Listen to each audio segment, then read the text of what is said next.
चतुर्भुजं प्रसन्नवदनं ध्यायेत् सर्वविघ्नोपशान्तये व्यासं वसिष्ठनप्तारं शक्तेः स्तोत्रमकल्मषम् पराशरात्मजं वन्दे शुकतातं तपोनिधिं व्यासाय विष्णुरूपाय व्यासरूपाय विष्णवे नमो वै ब्रह्मनिधये वासिष्ठाय नमो नमः अविकाराय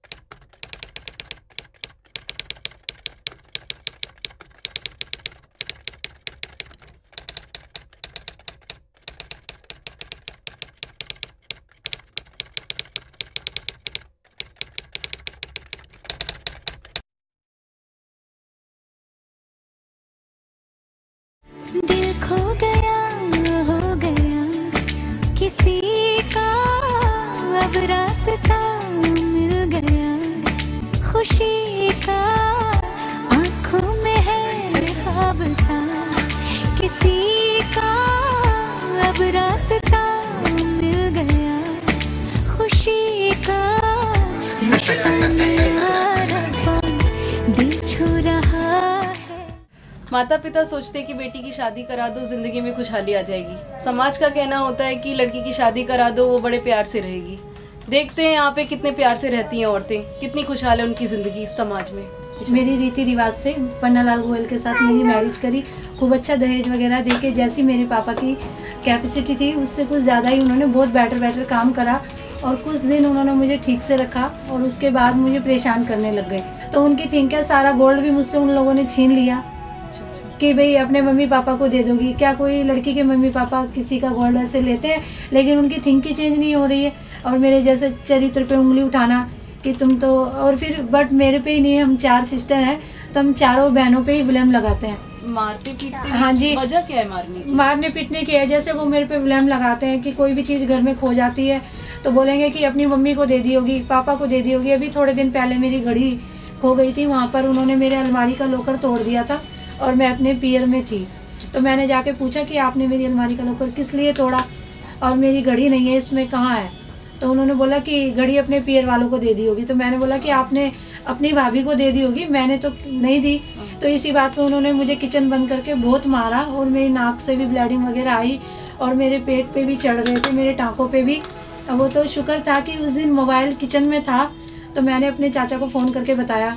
फिर भी मेरे चाचा ने कोई खबर नहीं करी मेरे मम्मी पापा को कि भाई तुम्हारी लड़की की मरने की स्थिति है। 4 उसमें सिलेंडर थे, अगर मैं भी गुस्से से कुछ कर लेती, और सिलेंडर भी उन्होंने खोल दिया, पंखा भी बंद कर दिया, तो फिर अगर मुझे कुछ हो जाता तो मेरे बच्चों का क्या होता? मेरे जब वो मेरे नहीं है तो मेरे बच्चों के क्या है? दोनों बच्चे मेरे प्रॉब्लम से हुए हैं। तो मैं ये चाहती हूँ कि अभी भी मैम ने उन्हें नोटिस भेजा तो वो नोटिस पे भी नहीं आ रहे हैं। अगर वो ठीक है कहीं नहीं वहीं रहते हैं लेकिन आ नहीं रहे हैं मैडम के बुलाने पे। और आपका क्या है, आपकी क्या परेशानी है? आपका कोई दहेज से रिलेटेड है, क्या है?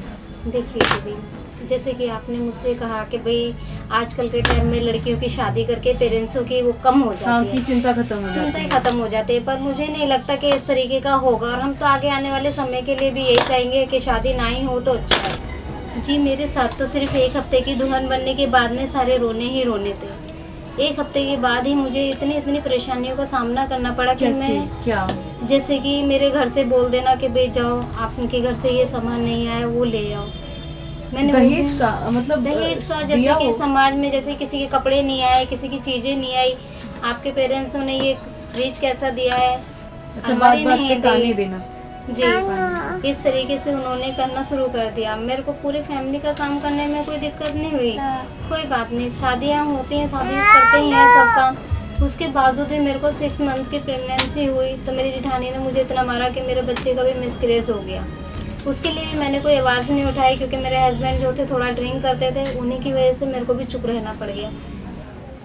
क्या यही होता है शादी का असली चेहरा? माता पिता की जिम्मेदारी शादी के बाद ख़त्म हो जाती है, खुद औरत को जॉब करनी पड़ती है, हस्बैंड कोई मदद नहीं करता है। फिर क्यों बोलते हैं कि शादी के बाद लड़कियां सुखी हो जाती हैं? मुझे तो यहाँ कोई सुख नज़र नहीं आ रहा है।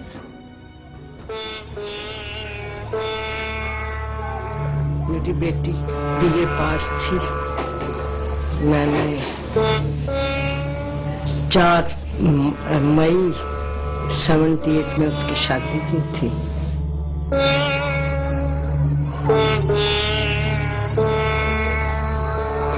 सब लोग कहते थे मोहल्ले वाले, जिस घर में ये लड़की जाएगी उसने कौन से मूर्ति दान किए होंगे, ये तो सोने का घर बनाएगी।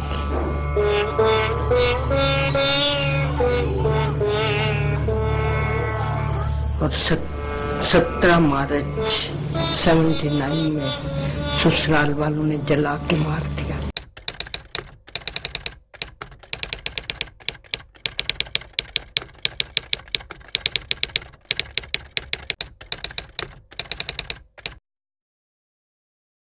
वो औरतें जिन्हें शादी के बाद इज्जत नहीं मिलती है, मारी पीटी जाती हैं, दहेज मांगा जाता है, ऐसी औरतों के लिए भी कुछ संस्थाएं बनी हैं जो उनकी रक्षा करती हैं। ऐसी ही एक संस्था है ये भी, समाज सुविधा केंद्र।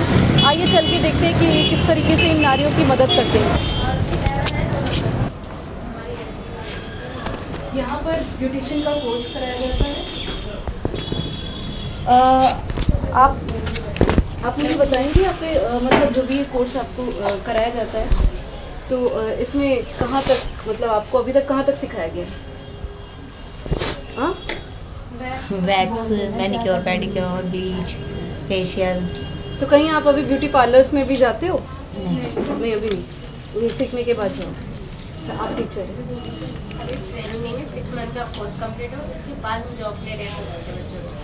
हम ही बताते हैं जॉब ले, जैसे हमारे पास वसुंधरा से आता है, कहीं से भी रेफर आता है तो हम बच्चों को ऑफर देते हैं। जिन बच्चों को करनी है, इनकी फैमिली अलाउ करती है, उन्हें भेजते हैं, बाकी उन्हें घर प्रैक्टिस करते रहते हैं। और यहाँ पर देख सकते हैं आप, ये कंप्यूटर का कोर्स कराते हैं स्टूडेंट्स को, जिससे एजुकेट हो सके। कितने महीने हो गए आपको कितने महीने हो गए ज्वाइन किए? 2 महीने। कहाँ तक सिखाया अभी? वर्ड पे आए? आगे आपको टाइपिंग आती है? अच्छा लगता है आपको? मैं आज स्त्री कोश सुविधा केंद्र में हूँ, जहाँ हम महिलाओं के सशक्तिकरण के लिए बात करेंगे। तो लिली जी, हमें बताइए कि आपका ये जो महिला सुविधा केंद्र है, ये किस तरीके से महिलाओं की मदद करता है? पहले तो हमारा है कि एक हमारे जैसे जी हम कम्युनिटी में है, हमारा जो कम्युनिटी ब्लॉक्स हैं वो 1 से 25 ब्लॉक है त्रिलोकपुरी। उस त्रिलोकपुरी में हम जो हमारे 2 कम्युनिटी मोबाइलाइजर्स हैं, सॉरी, एक है कोमल, मिस कोमल, एंड एक विजय है, जो कि इनका काम है कि अवेयरनेस करना कि हमारी सुविधा केंद्र में क्या हो रहा है। फिर उसके बाद वो कम्युनिटी में जाते हैं और ये देखते हैं कि किस घर में क्या प्रॉब्लम है। अच्छा, बकायदा घर जाके वो अपने हम अवेयरनेस, हमारा main door to door awareness का ही है, और उनकी प्रॉब्लम्स को क्या कहते हैं अपने पास, और उसके बाद वो हमारे पास आते हैं, उनके नाम लिख लेते हैं, एड्रेस लिख लेते हैं कि इन महिलाओं को ये प्रॉब्लम हो रही है, या कोई भी छोटे मोटे कोई भी। इनका मेन ये पर्पस है कि हम ग्रुप की लेडीज़ को एक यूनिटी में बांध के रखना, उन्हें अपने पैरों पे खड़े रखना, कि कम से कम वो कुछ कर सकें।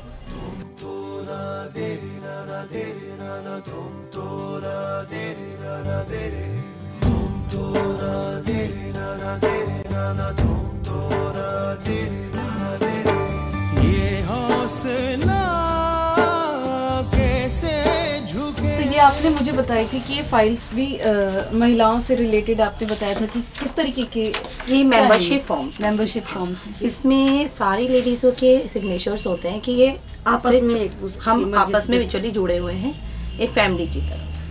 अच्छा, हाँ, ये सही है। इसका मीनिंग है कि सब आपस में अपनी मर्जी से एक दूसरे से जुड़े हुए हैं, किसी के ऊपर बॉर्डेशन नहीं डाला हुआ हमने, जबरदस्ती से नहीं जोड़ा, अपने मन से जुड़े हुए हैं, और अपनी फोटो भी सादिक मसीह की एक डॉक्यूमेंट्री की 100 रुपये महीने की बचत भी करती हैं वो। अच्छा। और इसमें से ही हम जो है लोन देते हैं, इंटरनल लोन। जैसे बाहर से वो 10% पे लेती हैं, उनको यहाँ पे 1% पे लोन मिल जाता है। मोहसिन, ये महिलाओं से रिलेटेड जो आपकी ये संस्था है, वो किस तरीके से महिलाओं की मदद करती है? वो में अवेयरनेस, अपनी बात को कहने का क्षमता नहीं होती है, क्योंकि उनमें एजुकेशन की कमी होती है। तो जब से ये सेंटर शुरू हुए हैं GRC, लोगों में यह है कि हाँ, इसके द्वारा हमें कहीं ना कहीं कोई सहायता मिल सकती है। तो जो औरतें हैं उनको अपनी बात रखने के लिए वो आगे आती हैं जब से ये सेंटर शुरू हुए हैं।